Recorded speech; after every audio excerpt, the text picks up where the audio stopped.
Hey guys, Furum here, and today I'm going to be showing you the Porsche 911 GT1 Evolution in Asphalt 9 multiplayer. Please consider subscribing if you haven't already, and check out my Purple Team Discord, link will be in the description, and enjoy the video. Thank you to Asphalt89 for these races, as I was unable to get the Porsche 911 GT1 Evolution. The car hunt for this car did not have very good drop rates, and I don't really have time to do 500 races in that anyway. Oh, and the Ferdinand Legacy packs gave me terrible drop rates. I'm not even sure, I opened like 4 of the 10 times packs for it. I'm not sure I got a single blueprint for this car, so yeah, that's why I don't have it. I kind of wish I did, because it would help me get the Carrera GT, but I will be able to hopefully get that car in the future, because so many special event cars have come into the Legends store to purchase blueprints for, and I'm only 8 blueprints away, so I can imagine that's what is going to happen. And I already have the Huracan maxed, so getting the Carrera GT wouldn't really do good for me all that much, even if I were able to max it, and I'd only get it at 1 star in the event. So yeah, I'm not too worried about that. But what about this car, the 911 GT1 Evolution? Why has nobody really been talking about it?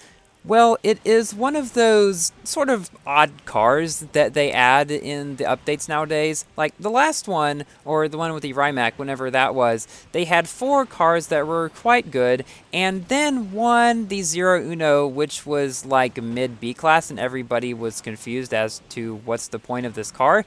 It's not useful in really any circumstance. I mean, it helps you get the Rimac, sure, but once you get the Rimac, I wonder how many of you actually drove the Zero Uno again. Probably not a whole lot, and the only reason I really did was so that I could do a multiplayer test of it. This car is kind of the same way. It's really only a stepping stone toward getting the Carrera GT, which is not as good of a car as the Rimac to begin with, and this car is not as good as the Zero Uno even. It sits at a rather low point in B class, and while the car is at only 1 star during these races, even at max, it is no better than say the Asterion, and it can actually be somewhat likened to the Exotic Rides W70. As you know, those cars are not terrible, it's just they're low to mid in their class, and not terribly useful in any circumstance. So while the car looks pretty cool and it drives okay, you're not really going to be helped a whole lot in this game by unlocking it, unless it helps you to unlock the Carrera GT. Now, if it does that and you really want the Carrera GT, I say go for it, try to unlock this car, but otherwise, there's really not much point, and if that's what you're doing the Ferdinand Legacy packs for, you'd definitely be better off spending your tokens on something else. By the way, all of these races were recorded in the special season for this car, and they are all up against higher ranked 911 GT1s. We have a higher ranked one at least in every single race. So in my last multiplayer video, I said that I would make a video about the Koenigsegg 1-to-1 in Asphalt 8 because I said I would, but I never did. Apparently that was also the case with the HTT Plether, so that's going to come sometime in the future as well. Not sure of the time frame for those, but you can expect them. So here we come in first place, beating a presumably 2-star GT1 as well as another 1-star one. And in this next race, we are going to be facing a 2-star GT1 on US Midwest. Now, I said in my previous video that near the beginning of this race, once you get to the ramp just around this corner here, in fast cars it is best to go up the left way, but in slower cars it is best to flat spin off here or barrel roll if you're in a car with good nitro efficiency, because this way you can still keep pretty much all of your speed through there while having a bit of a shorter route. And if you're going slow enough and you don't spin like crazy after landing, you can pretty much get up there without too much of a problem. But it looks like the other GT1 did the same thing in this case, and because he is faster, he is higher ranked by like 300, he is right on our tail. Another reason why I feel like this car is pretty useless is because it doesn't really either have any sort of standout stat to it. Like, its top speed is not great, its nitro efficiency is pretty good actually, still not the best, and none of its acceleration, handling, and drifting all that are all that amazing. So it's this car that you're going to use once in the Carrera GT event and probably never again, unless of course it comes back for another event. Now, that is one thing that I do recommend trying to max as many cars as you can for, because oftentimes in special events you have like 8 or 9 cars that will help you get whatever the top one is, and a lot of those are going to be previously released cars, and if you already have as many of those maxed or as high starred at least as you can, you're going to be able to get more rewards in those without really doing anything new. Like in the Porsche Carrera GT special event, for example, well, you've got all of the Porsches in there, so like the 918, the 911 Targa, the 911 GTS Coupe, all of which I had with the Porsche 918 in particular being fully maxed, and so I was able to play some races with those that I definitely would have not been able to otherwise, and that is another one of the biggest reasons to purchase epics in the shop. Because normally you think, well, they really don't increase the performance of cars too much, why bother?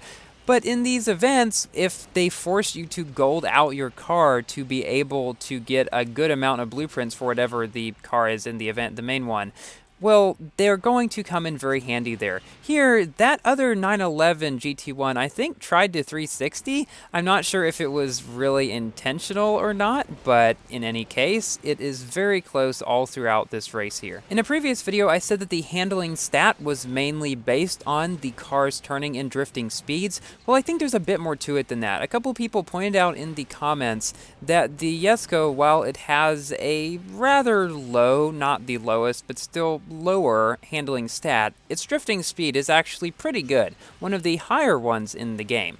Now, we think that this is because the stat also takes into account the car's highest top speed, and sort of what fraction of the top speed is the drifting speed. Like the Corvette, for example, it does not have a very high top speed, and its drifting speed is very high as well. Same with the McLaren Senna.